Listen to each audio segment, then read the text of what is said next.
আযান হয়, যারা আল্লাহ মুসলমান আছে তখন কিন্তু কাজের মধ্যে মনোযোগ বাড়ে, তখন কাজের মধ্যে কি বাড়ে? এটা কি শয়তান আপনাকে বলতেছে তো কাজটা করতেছে, আমি তো নেট শেষ হয়ে যাবে, আর একটু পর আর একটু থাকতো কাজে ব্যবসা আরো ব্যবহার কিছু করে এবার শয়তান করে দিচ্ছে কি ব্যাপার দেখেন। এই জন্য আযান হচ্ছে নামাজের দিকে আপনাকে ডাকতেছে মুয়াজ্জিন, আর শয়তান বলতেছে ব্যবসা কর ও টাকা দরকার, কিন্তু আল্লাহ বলতেছে তুমি যদি নামাজ পড়ো তোমার এই রুজির মধ্যে, তোমার ব্যবসার মধ্যে, তোমার চলাফেরার মধ্যে, তোমার পরিবারের মধ্যে, তোমার ব্যক্তিগত জীবনে আমি বরকত বাড়িয়ে দেব। সুবহানাল্লাহ। তো আমরা এই রিজিকের বিষয়গুলো আমাদের দরকার নাই।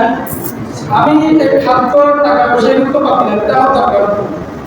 এগুলা মানে আপনার পরিবারে কেনা প্রয়োজন আছে, খাদ্য পানি এই ঘর বাড়ি অনেক কোটি কোটি টাকা আমি মনে করি কেন দরকার আছে, এগুলা কথা বলার দরকার আছে।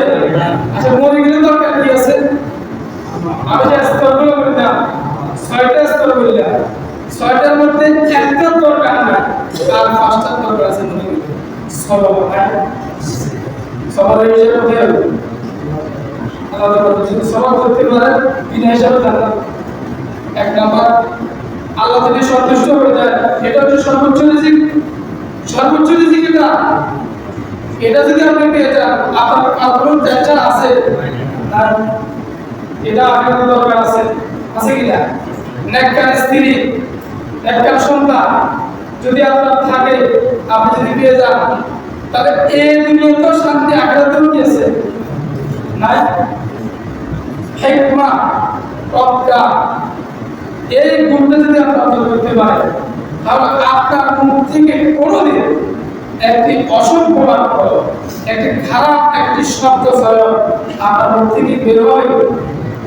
হ্যাঁ, বের হয়, বের হয়। শুনছেন তোমাদের ভালো মানুষ গালি দিতে, কখনো কখনো দিলে সেটা আপনার মুখ থেকে দেখছি, একটা আল্লাহওয়ালা মানুষ পথে ঘাটে গাড়িতে এভাবে কাপে গালি দেয়, রাখবি ভালো খুব মানে রুট ভাষায় বা একটা কর্কশ ভাষায় কথা বলে, খুবই নমনীয়ভাবে, নম্রভাবে, ভদ্রভাবে, একেবারে স্মুথলি কথা বলে, এই স্মুথ একেবারে ঠান্ডা হবে। পরে কি করতেছে সেটা আমার দরকার না, আমি তো সেটা দেখতেছি না। এই জন্য এই আমি রিজিকের যে আপনাদের এই লেভেলগুলো বললাম, একটা শুধু তুমি এটা আপনার মানুষটা কোথায় দরকার, কোথায় দরকার, এগুলো দরকার প্রয়োজন মনে করি বলছি। এগুলো আমার রিজিক এগুলো আজকে যেগুলো রিজিক এগুলো বেশি দিচ্ছি।